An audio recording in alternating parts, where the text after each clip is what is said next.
आज तक रेडियो सुनता है सारा जहां।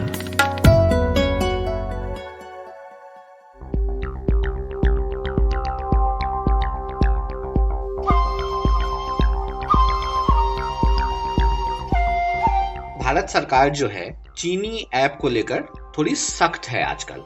हाल ही में आप लोगों ने सुना होगा कि 59 चाइनीज ऐप को भारत सरकार ने बैन कर दिया था। इसमें टिकटॉक जैसा बहुत ही पॉपुलर ऐप शामिल था। आज हम बात करेंगे पबजी पे। पबजी को लेकर क्या असमंजस है, क्या बातें हो रही हैं, क्या पबजी चाइनीज है, क्या पबजी कोरियन है, या फिर दोनों का मिक्स है। अगर मिक्स है तो किसका कितना स्टेक है, और क्यों पबजी भी सरकार के रडार पर है। नमस्कार, मैं हूं ऋतुराज और आज तक रेडियो के इस पॉडकास्ट में आपका स्वागत है। हमारे साथ हैं जावेद अनवर। जावेद अनवर indiatoday.com के लिए लिखते हैं और टेक की खबरों पर बहुत बारीकी से नजर रखते हैं। तो जावेद, स्वागत है आपका इस पॉडकास्ट में। Thank you. तो जावेद, देखिए ना, ये जो अभी पूरा डिस्कशन चल पड़ा है कि क्या पबजी भी बैन हो जाएगा, हम इस पे बात करेंगे। हमारा जो मेन पर्पस है, मेन फोकस है पबजी को लेकर कि क्या वो चाइनीज है, क्या वो कोरियन है, और ये डिबेट क्या है। हम इस पे बात करेंगे, हम इस पे लौटेंगे, लेकिन सबसे पहले ये हम समझना चाहेंगे कि आखिर ये पूरी बातचीत आई क्यों पबजी को लेकर। देखिए, क्या है कि सरकार आजकल कोशिश कर रही है कि इंडिया में कम से कम चाइनीज ऐप लोग यूज करें। बहुत सारी ऐप हैं जो चाइना की हैं इंडिया में और काफी यूज करते हैं लोग उन्हें। उसके पीछे एक दो कारण हैं। एक तो यही है कि थोड़ी हमारी टेंशन चल रही है आजकल चाइना से, और अगर हमारी टेंशन चल रही है तो हम उनके साथ या उनकी चीज़ें क्यों यूज़ करें, ऐसी चीज़ें जो कि हमें इनफैक्ट नुकसान पहुंचा सकती हैं। जब भी आप कोई ऐप यूज़ कर रहे हो तो आप उस ऐप को अपना काफ़ी सारा डेटा देते हैं, जैसे कि आप अपना नाम देंगे, अपना ईमेल आईडी देंगे, कई सारी ऐप्स में आप अपना क्रेडिट कार्ड भी देंगे।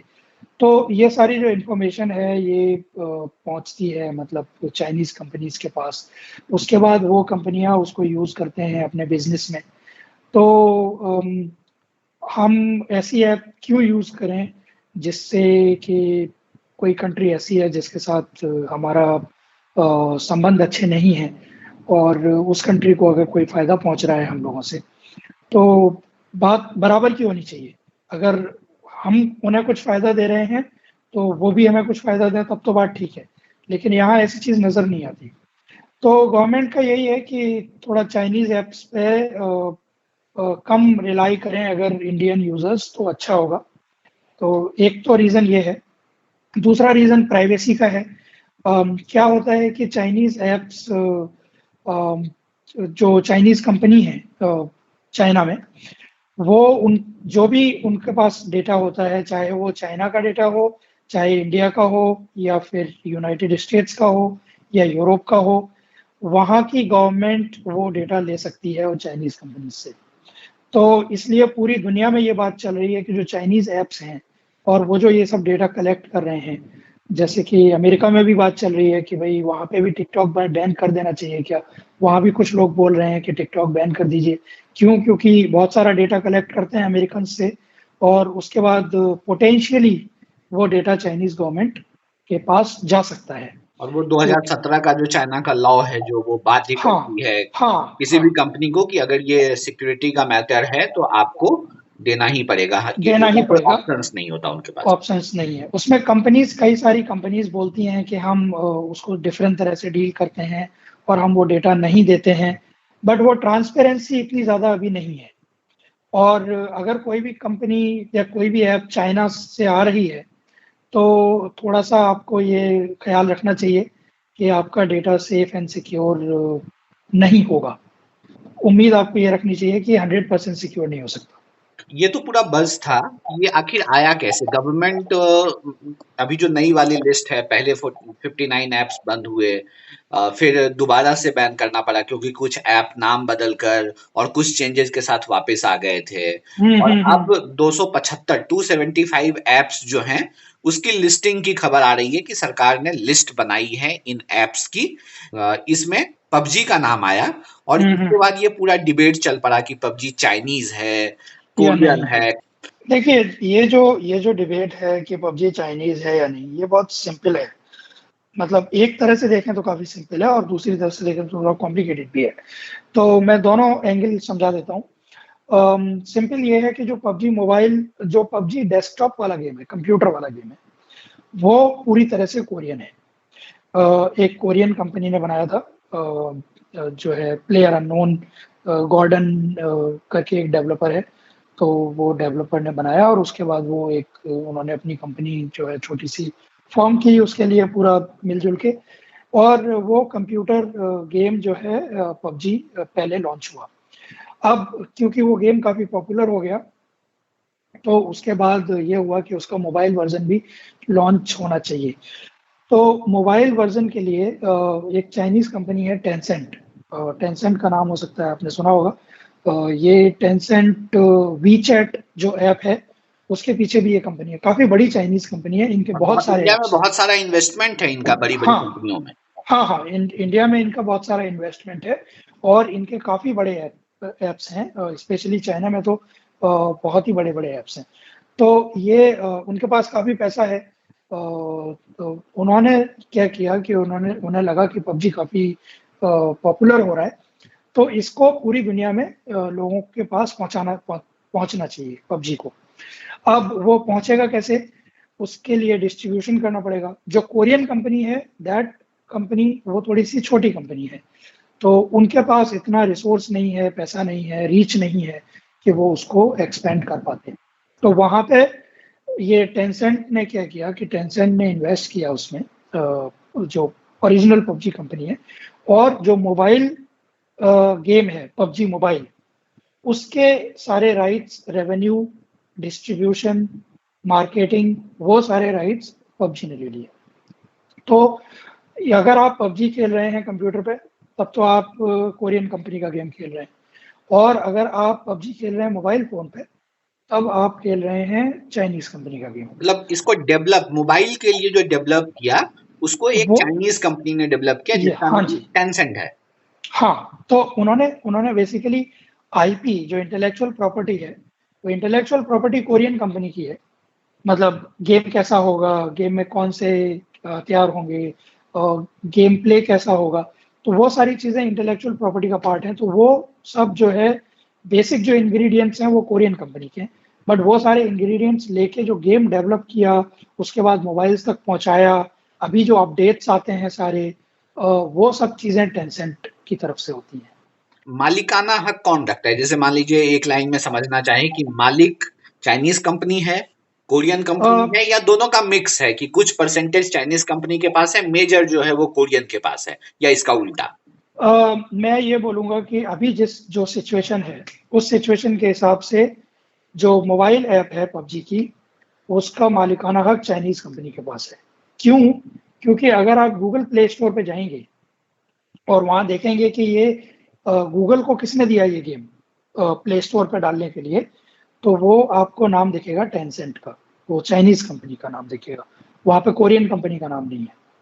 कोरियन कंपनी को वो सिर्फ पैसा पे करते हैं, जो रेवेन्यू उनको होता है पबजी से, उसका रॉयल्टीज वो देते हैं कोरियन कंपनी को। कोरियन कंपनी का नाम अगर मैं सही हूं तो वो ब्लू होल है वो कंपनी का नाम। हाँ, ब्लू होल है उस कंपनी का नाम। इसका इसका ना एक फन फैक्ट्स भी बताता हूँ, आप भी बताएंगे ही आगे, लेकिन अभी मेरे ध्यान में आ गया तो मैं बता देता हूँ कि पबजी कॉरपोरेशन को जो ओन करती है कंपनी वो ब्लू होल है, और उसमें चाइनीज कंपनी टेंसेंट का पैसा लगा है, उसने उसे मोबाइल के लिए डेवलप किया है। लेकिन इतना कुछ करने के बाद भी एक डेटा मैं कहीं पढ़ रहा था, वो बता रहा था कि सिर्फ 1.5% स्टेक ही इसमें टेंसेंट का है, बाकी सारा नहीं स्टेक नहीं, ब्लू होल के पास है। वो बात आप सही बोल रहे हैं कि उसमें ब्लू होल के पास है सारा स्टेक, बट वो जो 1.5% स्टेक टेंसेंट का है, वो ब्लू होल के अंदर उन्होंने पैसा लगाया है। But Bluehole is a Korean company limited to Korea. वो बाहर पूरी दुनिया में बिजनेस नहीं चलाते ब्लू होल वाले। ब्लू होल सिर्फ अपना डेस्कटॉप का गेम देखते हैं, कंप्यूटर वाला, और बाकी वो जो है टेंसेंट को अलाउ करते हैं सब कुछ चलाने के लिए। मतलब मतलब चाइनीज कंपनी जो है वो मात्र 1.5% हिस्सेदारी खरीद के ब्लू होल के ने अंदर। ब्लू होल की 1.5% हिस्सेदारी खरीद के हम्म। पबजी को पूरी दुनिया में फैला दिया। हाँ, अब उसमें उसमें एक चीज मैं ये सिर्फ बोलना चाहूंगा कि आप इंटेलेक्चुअल प्रॉपर्टी अभी भी ब्लू होल के पास है।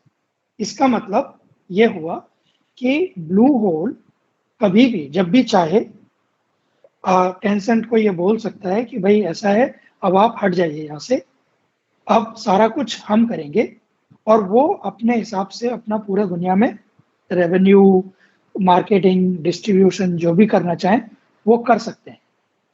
ठीक है, लेकिन लेकिन अभी जो हालात हैं जिस तरह से, तो अभी मैं ये बोलूंगा कि जो जिस तरह से गेम पबजी गेम है, जो गेम है वो सब टेंसेंट का है।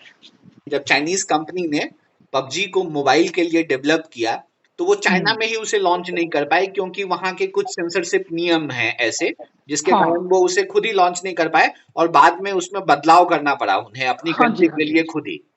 हाँ, वो चाइना में काफी होता है, बिकॉज चाइना में जो एप्स हैं वो बहुत स्ट्रिक्ट गवर्नमेंट रूल्स हैं उनके। जो कुछ चीज़ें वो बोलते हैं कि भाई वायलेंस नहीं होना चाहिए गेम्स में। अगर वायलेंस होगा तो फिर वो गेम अलाउड नहीं होगा। तो अब इसमें तो काफ़ी गन वगैरह चलाते हैं लोग, काफ़ी गोलीबाजी होती है। तो ये ऐप अलाउड नहीं है, पबजी चाइना में अलाउड नहीं है। वहाँ उन्होंने उसको मॉडिफाई करके लॉन्च किया है, उसमें इतना वायलेंस नहीं होता है। तो ये सिर्फ पबजी के लिए ही नहीं, बट बल्कि बहुत सारी बाकी सारी ऐप्स के लिए भी काफ़ी देखने को मिलता है, क्योंकि चाइना के रूल्स कई सारे अलग हैं। जैसे ये काफ़ी बड़ी बड़ी जो कंपनियां हैं, जब गूगल अलाउड था चाइना में करीब 9 साल पहले, उस 9-10 साल पहले, तो उनका जो गूगल सर्च इंजन हुआ करता था वो डिफरेंट हुआ करता था चाइना के लिए, और पूरी दुनिया के लिए अलग था। फिर हुआ ये कि गूगल को लगा कि नहीं, अब तो चाइनीज गवर्नमेंट के रूल्स बहुत ही ज़्यादा हो गए, तो उन्होंने पूरा ही विड्रॉ कर लिया। तो अब वहाँ पे मतलब गूगल है ही नहीं। लेकिन जब एक टाइम हुआ करता था तब भी उनका डिफरेंट था और पूरी दुनिया के लिए अलग था। तो ये बहुत सारी कंपनियां करती हैं कि आप जो ऐप इंडिया में यूज़ कर रहे हो, अब जैसे एंड्रॉयड देख लीजिए, हम सब लोग एंड्रॉयड फ़ोन यूज़ करते हैं। तो एंड्रॉयड जो हम इंडिया में यूज़ करते हैं वो एकदम अलग है, और एंड्रॉयड जो चाइना में यूज़ होता है वो बिल्कुल अलग है। इसीलिए क्या होता है कि जब जो चाइनीज़ कंपनी है, ये जो फ़ोन बनाती हैं, Xiaomi, वीवो और ये बाकी सारी कंपनी, इनका जो सॉफ्टवेयर चाइना में है वो काफ़ी अलग होता है, और इंडिया में जो सॉफ्टवेयर दे रहे हैं वो काफ़ी अलग है। वन प्लस एक और एग्जांपल है। वन प्लस, हम जानते हैं कि इंडिया में वन प्लस फोन्स होते हैं वन ऑक्सीजन ओएस। आपने मतलब सुना होगा, जो लोग स्मार्टफोन वगैरह पर नजर रखते हैं। बट बट चाइना में जो है वो ऑक्सीजन ओएस यूज नहीं करते वन प्लस वाले। चाइना में यूज करते हैं वो हाइड्रोजन ओएस। तो वो पूरा ही अलग है उनका सॉफ्टवेयर वहाँ पे। तो ये डिफरेंसेस काफी होते हैं। एक सवाल और जानना चाहेंगे कि फुटप्रिंट क्या है पबजी का इंडिया में, खासकर ऐसे वर्ल्ड वाइड तो जो मैं डेटा अभी पढ़ रहा था उसमें था 60 करोड़ लोग पबजी को डाउनलोड किए हुए हैं वर्ल्ड वाइड। इंडिया में इसका क्या फुटप्रिंट है, इससे हमें समझ में आएगा कि वर्ल्ड में जितने इसके प्लेयर्स हैं उसमें कितना कंट्रीब्यूट इंडिया करता है अकेले। इंडिया में करीब इसका, इंडिया में काफी पॉपुलर है, ये बहुत ज्यादा पॉपुलर है। जो लास्ट एस्टिमेट था वो अराउंड 33 to 35 मिलियन के करीब था। नहीं, 40 मिलियन के करीब होगा, मतलब 4 करोड़, करीब 4 करोड़ के करीब होगा इंडिया में। और एक वीडियो गेम के लिए 4 करोड़ काफी है। ये तो बहुत मतलब बड़ा नंबर है, 4 करोड़। बहुत बड़ा। आप इसकी पॉपुलैरिटी का अंदाजा लगाइए कि प्रधानमंत्री का वो कार्यक्रम शायद ही कोई भूला होगा जिसमें वो हाँ बच्चों को संबोधित करते हुए कहते हैं पबजी वाला है क्या। हाँ, मिनट, अभी ये जो मैं फिगर बता रहा था ये थोड़े पुराने हैं। मैंने अभी एक रिपोर्ट खोली है। ये इंडिया में करीब 17 करोड़ के करीब है, 17-18 करोड़ के करीब। ये जो है आपका सेंसर टॉवर की रिपोर्ट है। तो 170 मिलियन के करीब हुआ out of 600 million global, around 175 million. बहुत लोग अल्टरनेटिव की बात करते हैं पबजी की, कि पबजी बैन हो जाएगा तो अल्टरनेटिव खोज लाएंगे। है अल्टरनेटिव कुछ? ऑल्टरनेटिव तो हैं, लेकिन देखिए आप एक चीज़ ये भी समझिए कि कोई भी गेम पॉपुलर क्यों होता है? वो पॉपुलर इसलिए होता है क्योंकि लोगों को वो काफ़ी अच्छा लगता है और वो one of the best options होता है। तो अगर बैन हो गया तो ये तो ज़ाहिर-सी बात है कि कुछ लोग मिस करेंगे चिकन डिनर और वो सब, बहुत कुछ यू नो। लोग नहीं, बहुत लोग मिस हाँ, करेंगे। वो हमने सुना है बच्चों को आसपास में मोहल्लों को कि उनकी हुँ, माताजी हुँ। को चिल्लाते हुए कि जब देखो पबजी खेलता रहता है। हाँ, तो वो वही होता है कि वो मतलब पार्ट ऑफ लाइफ हो जाता है, तो आप उसको मिस तो करते हैं। लेकिन अगर मान लीजिए भारत सरकार ने बोला कि भई ये ऐप ऐसी है जिसको हम नहीं चाहते इंडिया में, तो कुछ ऑप्शंस हैं, जैसे फोर्टनाइट है, फोर्टनाइट काफ़ी पॉपुलर है। अ अ, वो भी इसी टाइप का गेम है, guns, shooting, you play with teammates के साथ खेलते हैं आप उसमें भी। देन कॉल ऑफ ड्यूटी, जो कि काफ़ी पॉपुलर था कंप्यूटर्स पे, इनफैक्ट काफ़ी पॉपुलर है कंप्यूटर्स पे अभी भी। उन्होंने भी मोबाइल गेम बनाया हुआ है एक कॉल ऑफ ड्यूटी, वो भी सिमिलर पबजी जैसा ही है। उसमें भी आप स्क्वाड में जॉइन करके टीममेट्स के साथ खेलते हैं। तो ये 2 गेम ऐसे हैं जो काफ़ी मतलब काफ़ी पॉपुलर हैं ऑलरेडी। 600 मिलियन तो नहीं, लेकिन इनके भी हैं 100-200 मिलियन यूज़र्स दुनिया भर में। And these are very good games, good in terms of जिस टाइप का आपको गेम पबजी में खेलने में मज़ा आता है, वैसा ही कुछ कुछ इसमें भी मज़ा आएगा।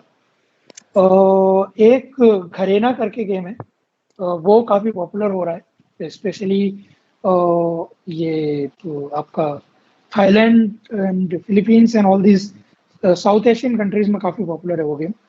तो वो भी इसी टाइप का है, guns and you play with a team. वो भी सिमिलर है पबजी की तरह ही है। बट मेरे ख्याल से बहुत सारे लोगों को, अगर जिन लोगों को पबजी पसंद है, उनको फोर्टनाइट और कॉल ऑफ ड्यूटी भी काफ़ी पसंद आएगा। और पबजी बहुत इंगेजिंग भी है, इसलिए शायद लोग पसंद करते हैं। एक आध बार मैंने भी ट्राई किया है और इसमें ना अलग अलग एज ग्रुप के बच्चे दिखते हैं। एक बार तो मेरे साथ खेलते वक्त एक 15 साल 14 साल का बच्चा आ गया था। वो तकरीबन 9वीं में पढ़ता था। One of the best player उस पूरी स्क्वाड में था वो। तो इतना ज्यादा इंगेजिंग है, इतने छोटे छोटे बच्चे इन्वॉल्व हो जाते हैं इस गेम के साथ कि एक तरीके से ना लत लग जाने वाली गेम है ये। हाँ, ये लत लग जाने वाली गेम है। और इंडिया में क्या हुआ है कि पहले वीडियो गेम्स हुआ करते थे, बट इंडिया में वीडियो गेम्स कभी पॉपुलर नहीं हुए। वो इसलिए क्योंकि कंप्यूटर्स काफ़ी महंगे होते थे, लोगों के घर पे कंप्यूटर नहीं है। पहले जब हम लोग कॉलेज में थे तो कभी-कभी जैसे मान लीजिए साइबर कैफ़े में जाके बैठ के खेल लिया गेम। और उसको ना बड़ा तो बुरा घर में बड़ा थोड़ा सा शक की नजरिए से देखा जाता था कि ये साइबर कैफे गेम हाँ, खेलने जाता है। ये तो मतलब हाँ। उसको एक गलत तरीके से देखते थे कि ये तो गेमर बनेगा, ये बिल्कुल बर्बाद करने वाली चीज है। नहीं, नहीं, उसमें उसमें एक चीज़ ये भी हो जाती है ना कि आप साइबर कैफ़े जा रहे हो, तो आप एक तो आप पता नहीं चलता कि कहाँ जा रहे हो। आप साइबर कैफ़े ही जा रहे हो या कहीं और जा रहे हो। फिर दूसरी बात ये है कि आप पैसे भी खर्च कर रहे हो, क्योंकि उस टाइम तो साइबर कैफ़े भी काफ़ी महँगे होते थे।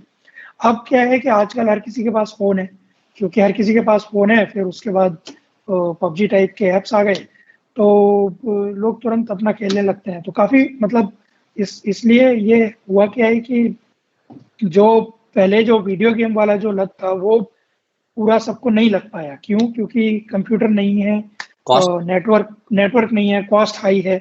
तो वो सारी चीज़ें अब खत्म हो गई हैं। अब सबके पास फ़ोन है, सब सारे फ़ोन्स पे और पबजी उसमें चलता एक है। मॉनिटरिंग भी हो जाती थी कि घर हाँ, पे नहीं है, कहाँ गया है। हाँ, हाँ, हाँ। और अब वो मॉनिटरिंग नहीं हो पाती कि भई कमरे में बैठा है तो ठीक है। तो वो वाली चीज़ है। तो अब इसलिए क्या है कि हाँ, लत थोड़ी लग जाती है लोगों को। और नंबर्स काफ़ी हाई हैं इंडिया में पबजी के। So that is there. लगता है कि बैन हो पाएगा। डिपेंड करता है।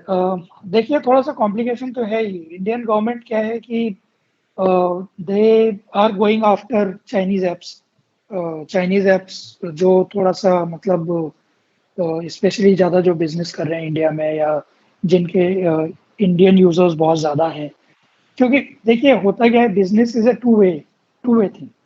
अगर आप मेरे से बिज़नेस कर रहे हो तो मुझे फ़ायदा मुनाफ़ा मुझे भी होना चाहिए ना। मैं सिर्फ़ घाटे-घाटे में नहीं रह सकता। तो अगर कुछ ऐसी ऐप्स हैं, चाइनीज़ ऐप्स, जिनसे इंडिया को नुकसान हो रहा है, और कोई फायदा नहीं हो रहा है तो हो सकता है इंडियन गवर्नमेंट बैन कर दे। बट पबजी के साथ वही है कि थोड़ा कॉम्प्लिकेशन ये है कि पबजी की ओरिजिनल कंपनी कोरियन है। अब वो तो फाइनली गवर्नमेंट ही डिसाइड करेगी कि मतलब क्या करना कितना, है। हाँ कितना कितना वेटेज कोरियन कंपनी को देना है और कितना वेटेज चाइनीज पार्टनर को देना है। ये उनके असेसमेंट पे ही बेसिकली सब कुछ डिपेंड करता है। जैसे अगर आप मेरा असेसमेंट पूछे तो मैं बोलूँगा कि पबजी मोबाइल तो चाइनीज़ ऐप है, कोरियन नहीं है, ठीक है। हो सकता है कोई और असेस कर रहा हो तो वो बोलेंगे कि नहीं नहीं ये कोरियन है एंड चाइना का तो इसमें सिर्फ पार्टनरशिप है। तो वो असेसमेंट पे डिपेंड करता है। अब now it all depends on कि गवर्नमेंट कैसे असेसमेंट करती है इसको। शुक्रिया जावेद, आपने हमारे साथ ये पॉडकास्ट किया, हमने पबजी पे बात की।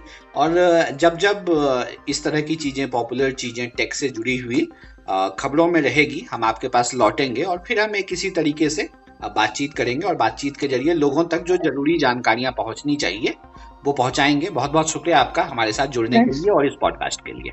Thanks a lot.